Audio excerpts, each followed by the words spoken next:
Well, this slide, I've used this in the last 2 webinars, and each time it's been of relevance. Just as regards wealth, 99% of what I do is got to do with a business making you money whether you are there or not. And essentially, there's a latest statistic from the US of A, whereby 90% of people who are in business wake up in the morning worrying about money, worry about it throughout the day apparently, and go to bed worrying about money. And you may or may not be in that category. However, a worthwhile exercise to do just before we start, only takes a second, is to look at why more people are not wealthy. And the main reason is they don't have a plan and they don't know what wealthy is. So firstly, you should have a think about, do you consider yourself wealthy? If you do, on a scale of 1 being hopeless and 10 being great, where do you see yourself from a wealthy point of view? Now most people I come across have a figure of approximately 5 or 6 when I ask them that. But when I ask them to include the health of their family or the quality of their friends, and they think about their own health, the figure might say, God, I never thought of that, and it goes up to maybe 7 or 8. It goes up a couple of notches anyway, never seems to go down. So you should run your life like a business and at least have a scale there. So to write that inside your diary, to say where am I on the wealthy scale. So wherever you are, then we want to improve on that. Okay? So I'll push on a bit.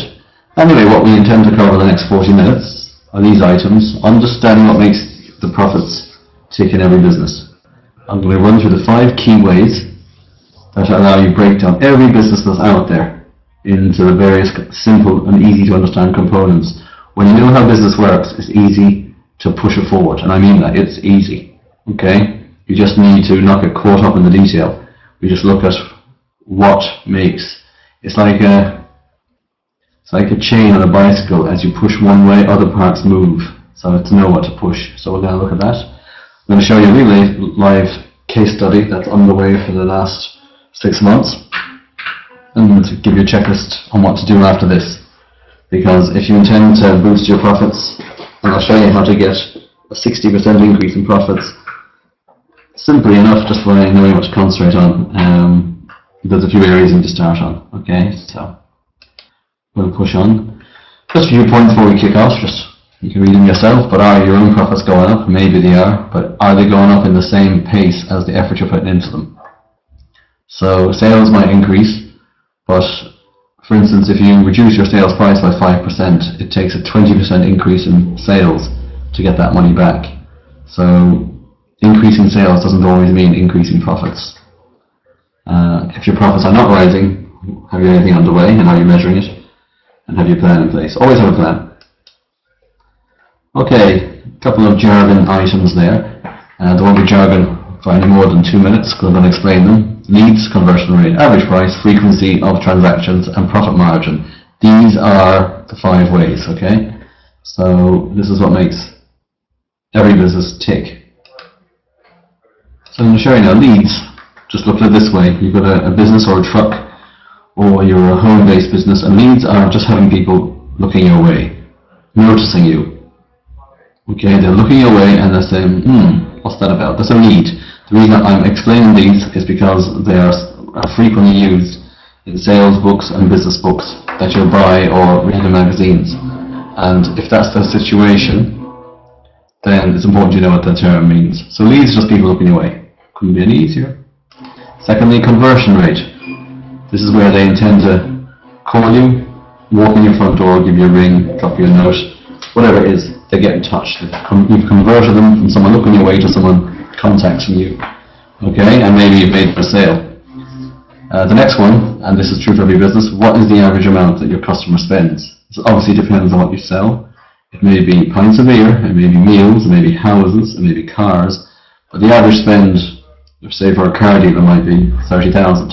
The average spend for a sweet shop owner might be €2. So just divide your average daily takings by the average amount of people who buy off you. That's your average price and spending. Frequency of transactions. Getting any customer back is brilliant. Okay, it's much easier to do business with someone who knows where you are and what you sell and what your price range is, than it is to convince a new person to come in and do business with you for the first time. It's apparently 80% cheaper to get an existing customer back than it is a new person in. So we're going to look at the power of that in a little while. And last part of the jargon, margin. This is what you make in every sale. So if you buy a car for 10,000 and sell it for 12,000, you've made 2,000. Okay, so the 2,000 profit, you divide that by the 12,000 sales price, which would be 16%. That's your margin. And it's these margins, like you buy an apple for 5p and sell it for 10p, you've made a 50% margin. This is what's going to pay for your insurance, your rates, your staff wages, your self, your lights, everything like that, the margin. Okay? So that's the next point. Okay, I'm going to actually show you a real life business now. So that's the 5 ways, and I'm going to show you how they can lead to riches, just by showing you a case study really. That's the simplest. Okay, we're going to look at Paddy's restaurant. This is actually a real case. We took it over not took over the restaurant, we took this client on 10 years ago, and they were struggling then. We turned them around, refocused the business, and every year they made steady profits. Bang, bang, bang, bang, bang. 10 years on, they've kind of fallen into a comfort zone. They weren't doing any marketing, and as you see, sales declined a little bit every year, but it wasn't that.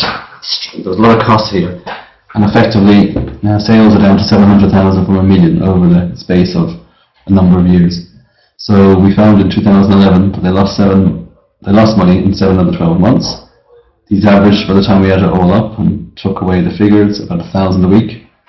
And the symptoms were there for all to see. They did not need to tell me they were struggling because there was no money in the bank, and they owed suppliers money for over 60 days.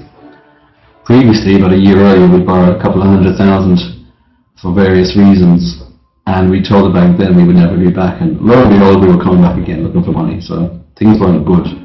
The owner, another symptom, hadn't taken a holiday for 4 years, and I hadn't copped that because I thought they had. So, but the key thing that was noticed immediately was there was no plan in place for bringing people back in. It would close down for a little period every year in order to do repairs and maintenance, and then open up again. But it was a case of could they afford to open up? So that's where they were at. So we had a good chat with them. We went through the figures because they were very good administratively. And I'm going to show you something new now. This is going to be some numbers that mean something, hopefully. Don't worry about what you see, but effectively, see the green items here. Leeds were the town. There was about, roughly we reckoned, and accurately reckoned, there was approximately between 8 and 6 p.m. 1,000 people a day in town who would notice them, would look their way with leads that could come in and spend, because they were either on lunch, they're in shopping.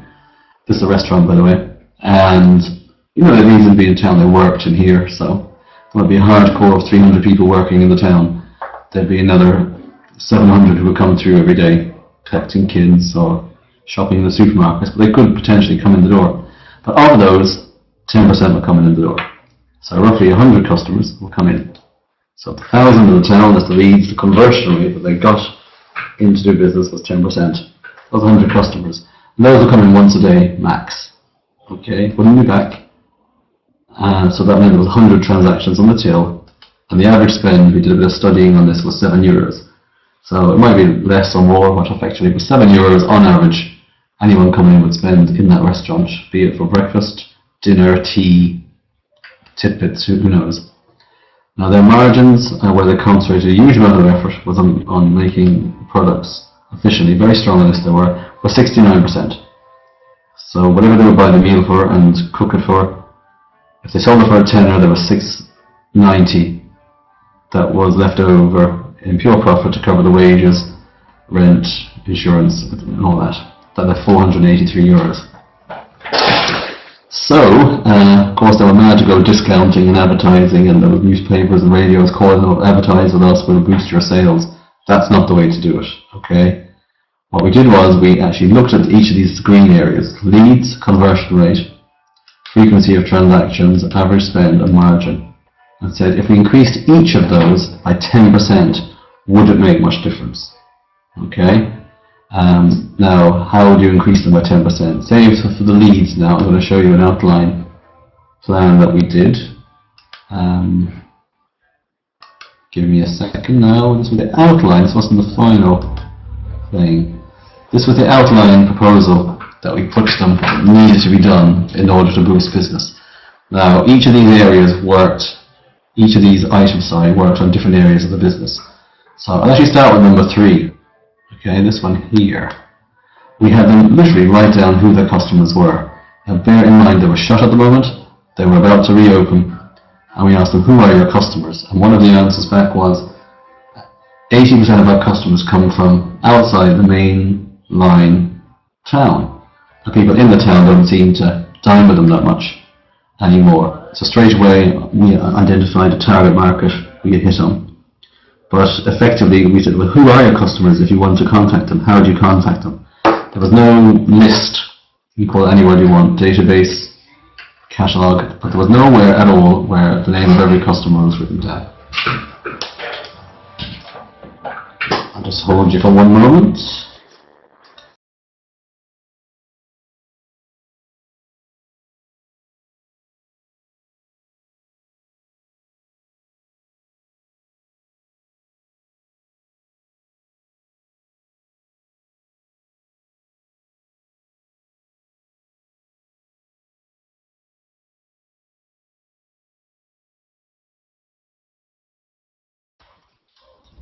Well, I'm back again.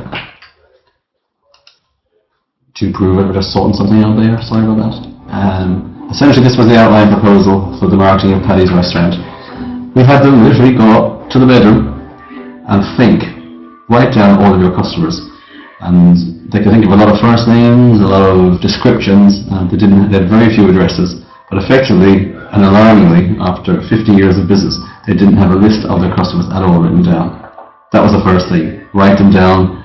They spoke with the staff, friends, and people like that, and literally started putting together one list in one place. Okay. There's various computer programs you can use. A lot of them are free. But aceofsales.com is one good one. But effectively, for now, they were just written down. The plan being, anyone who they had not seen for 90 days or more was going to get a thank you for your business card. We haven't seen you in a while. Would love to see you again. We're opening soon. Something as physical as that was no harm.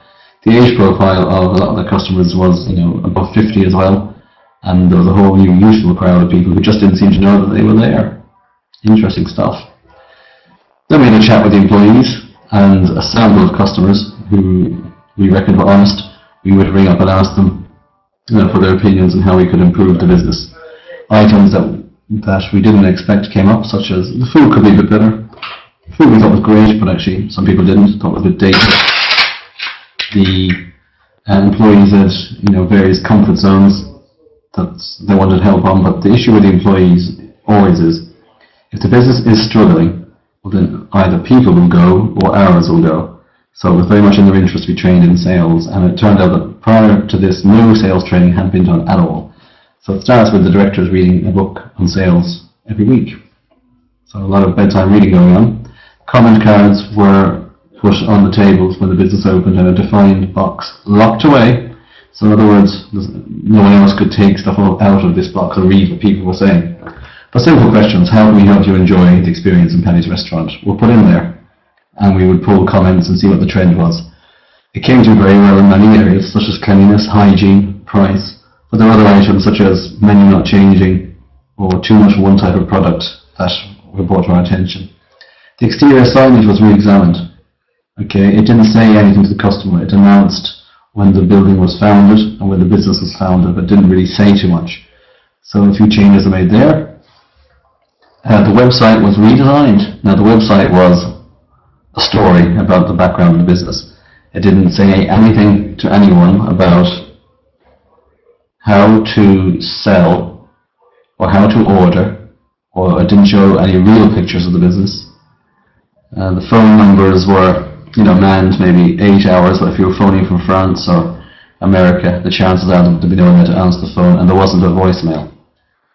The products weren't listed there and there was no YouTube link showing what was actually going on in the place. The Facebook page was dormant, no Facebook advertising was taking place. We changed all of that, and daily updates of someone's birthday or a particular cake or the menu were put on there. Just on once a day is enough. Don't get in people's faces, and the time of the day is important. So that was also put in. Pep talks to the staff, just 15 minutes saying, does anyone have any issues today? This is what we plan to do. Just, if there was a problem there, nip it in the bud at the earliest point.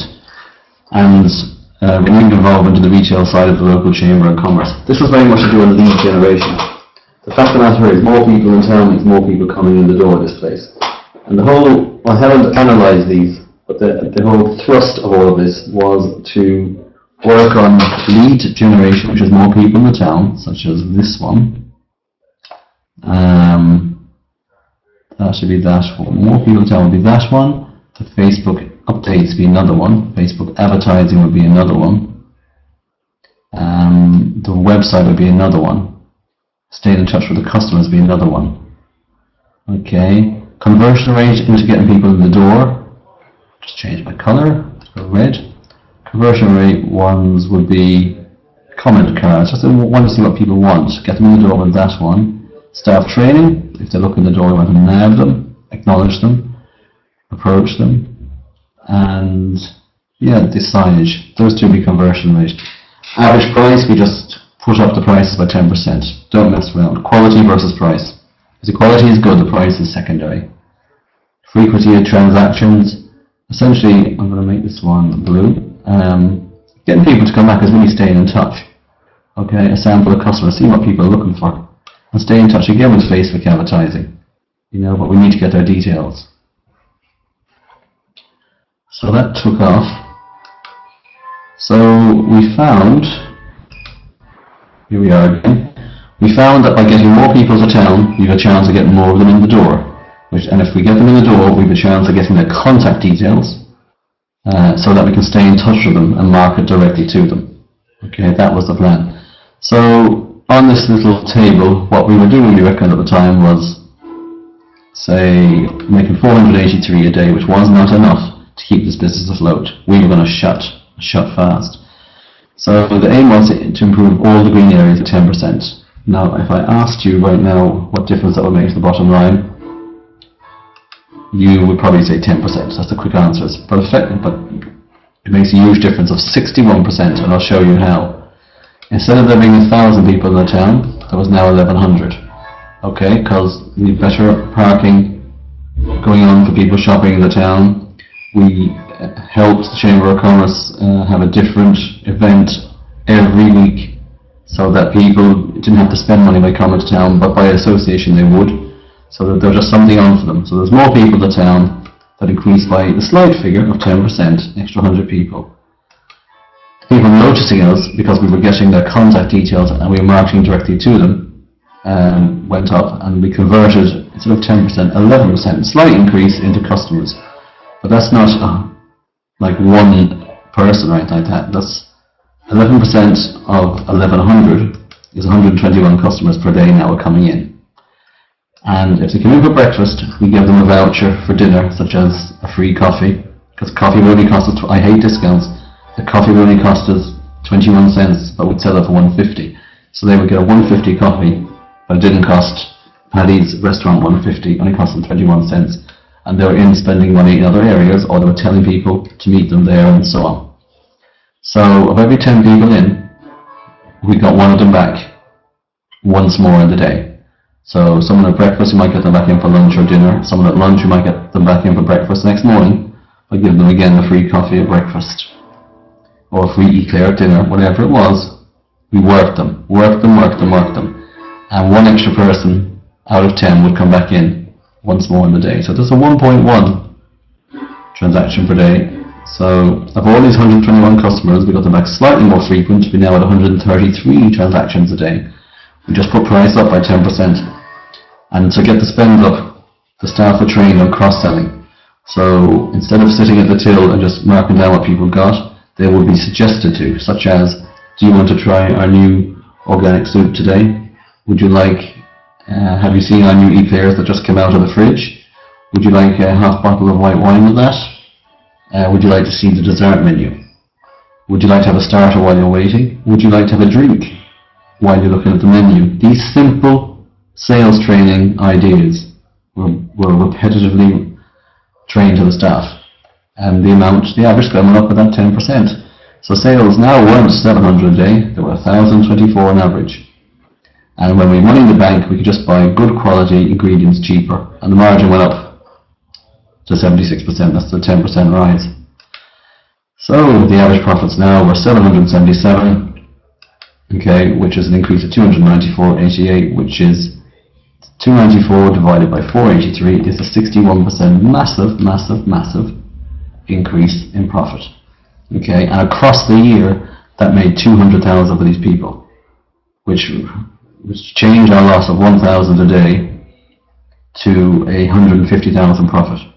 Massive difference in 12 months, okay? So how is my man doing now? Okay, Paddy, this is the way Paddy was. He was in an awful state, and I was worried.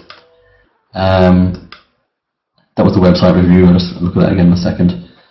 So, just to go back over it very quickly, this was what we were starting with 1,000 people in the town per day. Only about 10% of them went in the door, spending an average €7, and we might come back every 2 weeks if that. Okay, but it ended up, the profits are up 61% with cash in the bank, and you can take a holiday now. Big change. So, that was a tough one, but it's knowing those key areas: lead generation, conversion rate, average spend, frequency of transactions, and your margin. Those are the 5 key areas that will make a massive change in your business if you know how to work them.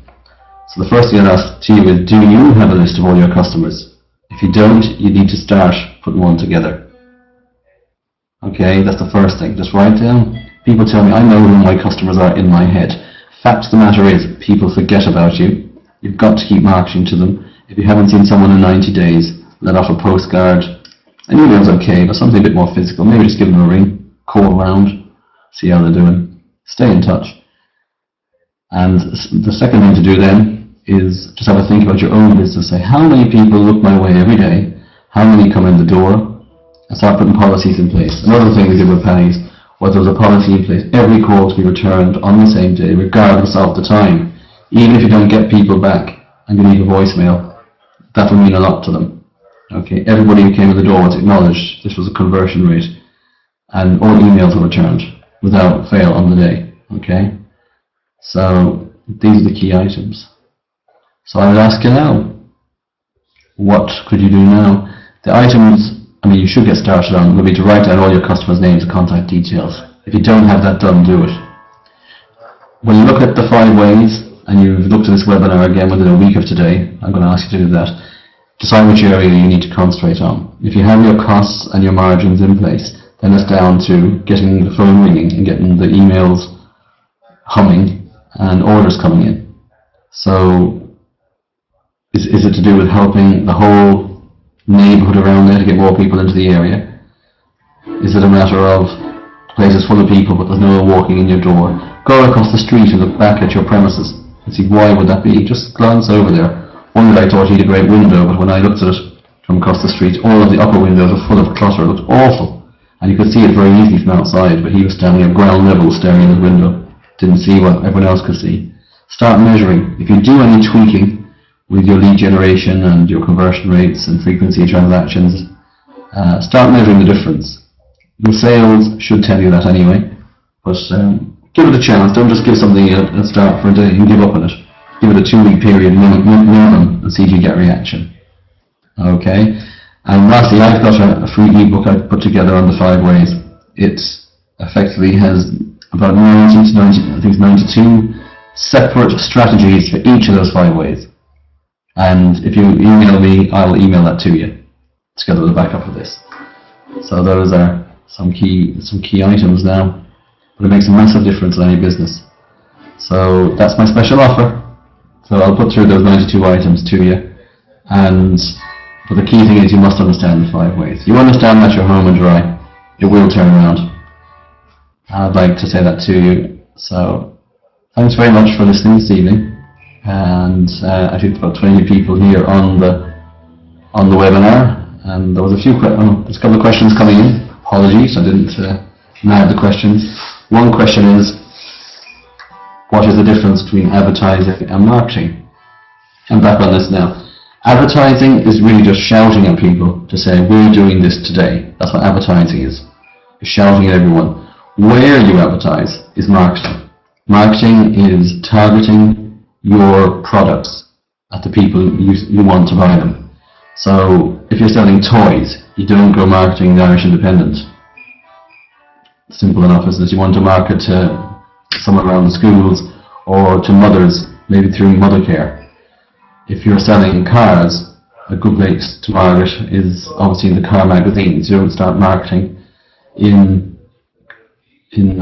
comics. You know, you just got to think about, where am I putting this advert? And even with marketing, once you get people's names and addresses and you know they're looking for something, it's a matter of staying in touch with them. Okay? Not hassling them, but just staying in touch. Say, we're doing this at this time, would you like to come and look at it? That's a great start. So that's the key difference. Alright, I'd like to thank you very much for coming on board. That was great. I've recorded this webinar and make it available to you, and if you've any questions, feel free to email me at kevin@kevinbarry.ie. Thank you very much. Good evening.